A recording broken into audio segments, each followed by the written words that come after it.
अच्छा जी, जिस वाक़ये की बात हम करने जा रहे हैं वो इतना दर्दनाक है कि वीडियो में सब कुछ देखते हुए भी यकीन नहीं आता कि ऐसा हो सकता है। 10 साला बच्चा अपनी माँ को कैसे कत्ल कर सकता है, और वो भी गैरत के नाम पर। मगर गुजरांवाला में बिल्कुल ऐसा ही हुआ है। और सरे बाजार, घर की बात नहीं हो रही, गली में खड़े हुए लोग आ जा रहे हैं और जो भी उसको रोकने के लिए आता है उसकी तरफ भी फायर मारता है। और जिसमें एक और औरत जो थी वो वहाँ शॉपिंग कर रही होगी, वो भी जख्मी हुई है। ये सब कुछ हुआ है। और 10 साल के बच्चे की आप दीदा दलेरी देखें। अब पुलिस इसके मुख्तलिफ पहलुओं पर तफ्तीश कर रही है और ये भी अब सामने आ रहे हैं हक़ाइक़ के। पिस्तौल तो इस बच्चे के हाथ में था, लेकिन शायद कातिल कोई और था। राना अंसर हमारे साथी हैं गुजरांवाला से, वो पुलिस ने अब तक जो इन्वेस्टिगेशन की और इस वाक़े की दीगर तफसील हम तक पहुँचा रहे हैं। सुने। हाँ जी, देखें, सबसे पहले तो मैं आपको इस अफसोसनाक वाक़या की थोड़ी तफसील बताता हूँ जो गुजरांवाला के इलाका फरीद टाउन में पेश आया। ये वाक़या कुछ इस तरह से हुआ, जो इसके मनाजर हैं।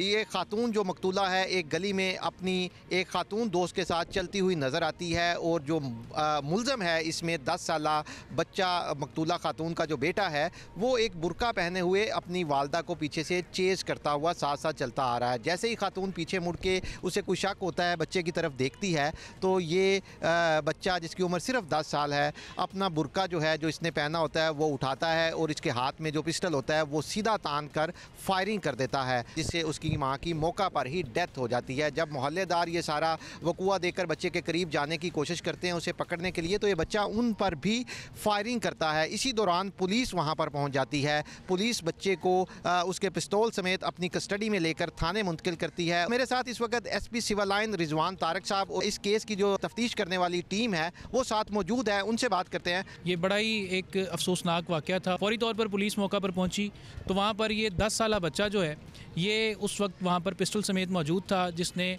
बाद में मोहल्लेदारों पर भी फायरिंग की, पुलिस पर भी फायरिंग की, जिसको जाकर वहाँ पर पुलिस ने बड़ी हिकमत अमली के साथ अपने काबू में किया। बज़ाहिर तो ये मामला बड़ा सिंपल सा मालूम हो रहा था कि कातिल हमारे पास था, आला कत्ल बरामद था। मौके से फोरेंसिक साइंस एजेंसी ने तमाम शवाहिद भी इकट्ठे किए, लेकिन जब हम इस केस की मज़ीद गहराई में गए तो कहानी कुछ इस तरह से है कि ये मियाँ बीवी की ज़ाती चपकलिश और ज़ाती रंजिश जो थी, उसमें मियाँ बीवी दोनों ने किस तरह से अपनी औलाद का, अपने बच्चों का इस्तेमाल किया। कुछ अर्सा कबल वालदा ने अपनी बड़ी बेटी जिसकी उम्र 15 साल थी उसको इस्तेमाल करते हुए वालिद के ख़िलाफ़ ज़्यादती का पर्चा दर्ज कराया, जिसमें मौक़िफ़ ये था कि वालदा ने देखा कि जो वालिद है वो अपनी हकीकी बेटी के साथ ज़्यादती कर रहा है, तो इस चीज़ की रंजिश भी थी। दूसरा, उसको बदकिरदारी के ताने भी देता था, जिसके बाइस अब इसने ये प्लान किया तो मैंने भी इसके ख़िलाफ़ कोई कार्रवाई करनी है। तो इन्होंने अपने एक दोस्त को साथ में लाया जिसका नाम ज़मान था, और अपने बेटे 10 साला बेटे को अपनी माँ से मुतनफ़र करना शुरू किया।